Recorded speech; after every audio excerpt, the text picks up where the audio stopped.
नमस्कार दोस्तों। मोदी सरकार जिस तरह से रोजी रोजगार के मामले में घिरती दिखाई देती है दोस्तों, उसमें हम देख सकते हैं कि प्रधानमंत्री नरेंद्र मोदी ने किस तरह से रोजगार मेले का आयोजन करवाकर उसमें 51,000 से अधिक युवाओं को नियुक्ति पत्र बांटे हैं। और दोस्तों, वहां पर प्रधानमंत्री ने जो है इस गैदरिंग को ऐसा कहा जाता है कि वर्चुअल सभा के माध्यम से अटेंड किया और कुछ बातें रखी हैं। अब दोस्तों, पहले उन बातों को जानने की कोशिश करते हैं कि जो है क्या क्या बातें की गई हैं, और फिर हम समझने का उनको जो है कोशिश करेंगे, विश्लेषण करने की कोशिश करेंगे कि वो हवा हवाई बातें हैं या ग्राउंड पे भी कुछ दिखाई देता है। तो 51,000 से दोस्तों अधिक नियुक्ति पत्र बांटे गए हैं। 11 साल इस सरकार को हो गए हैं, उसके बाद 51,000 नियुक्ति पत्रों को बांटना। इससे पहले कुछ और कार्यक्रमों में भी नियुक्ति पत्र बांटे गए हैं। पर ये वादा क्या करके आए थे दोस्तों, ये समझिए। जब 2014 में इनको सत्ता में आना था, उस समय वादा था कि हर साल 2 करोड़ युवाओं को रोजगार देंगे, क्योंकि भारत की आबादी इतनी बड़ी है, 140-150 करोड़ की आबादी है। तो अगर आप उसके अंदर हर साल 2 करोड़ रोजगार नहीं पैदा करते हैं, तो इसका मतलब ये है कि फिर आप कुछ उसमें सिग्निफिकेंट कंट्रीब्यूशन नहीं कर रहे हैं। आप दोस्तों ये बता दीजिए कि 140 करोड़ की आबादी में 51,000 से अधिक लोगों को अब 11 साल बाद अगर आप नियुक्ति पत्र बांटते हैं, उससे पहले आपने कुछ हजार और नियुक्ति पत्र बांट दिए, तो क्या इसको एक बहुत बड़ा सिग्निफिकेंट अचीवमेंट माना जाएगा? ये बहुत ही प्रश्न खड़ा होता है। उसके बाद यहाँ पर विदेश में ऐसा बताते हैं कि जो वो समझौते होते हैं, जिस तरह से उनकी विदेश यात्राएं हैं, आलोचनाएं होती रहती हैं कि सूट बूट पहनकर विदेशों में घूमते रहते हैं, लेकिन होता कुछ नहीं है। तो ये भी बात कही गई है कि विदेश में जो समझौते हैं उनसे युवाओं को लाभ है। अब युवाओं को कैसे लाभ है, ये समझ से परे हो रहा है, क्योंकि जो आप जाकर विदेशों में समझौते कर कर आते हैं, विपक्ष तो आरोप लगाता है कि भैया आप अडानी अंबानी और पूंजीपतियों के लिए यात्राएं कर रहे हैं, उन्हें अमीर बनाने के लिए कर रहे हैं। उसमें आम आदमी का कितना कंट्रीब्यूशन होता है, कितना आम आदमी को उससे फायदा मिलता है, लाभ? आप अगर ये वीडियो देख रहे हैं, आप बताइए कि उन विदेशी समझौतों से आपको पर्सनल क्या लाभ हुआ दोस्तों?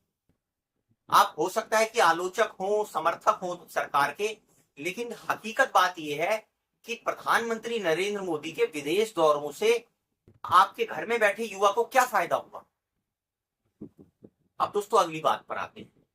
वो बोलते हैं कि 10 साल के अंदर जो है हमने किस तरह से 25 करोड़ लोगों को जो है वो गरीबी से बाहर निकाल दिया।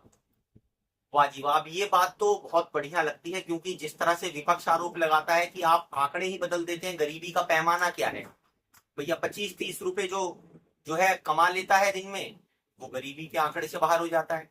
तो आप जब दावा करते हैं कि भैया 10 साल में हमने 25 करोड़ों को जो है गरीबी से बाहर निकाल दिया, तो आप जो 5 किलो राशन जो 80-85 करोड़ लोगों को बंटवा रहे थे, भैया उसकी क्या जरूरत थी? अगर वो गरीब नहीं है तो उनको 5 किलो राशन बंटवाने की जरूरत क्यों पड़ गई? कोई जवाब नहीं। उसके बाद जो बेचारा निम्न मध्यम वर्ग था, उसकी तो कमर ही टूट गई, वो तो कर्जे में डूब गया है। भारत के ऊपर प्रति व्यक्ति जो कर्ज है वो 4,80,000 पहुंचा दिया है 11 साल के अंदर। मतलब कर्जे में पूरा देश डूब गया है। और बताते हैं कि 25 करोड़ों को जो है हमने गरीबी से बाहर निकाल दिया है।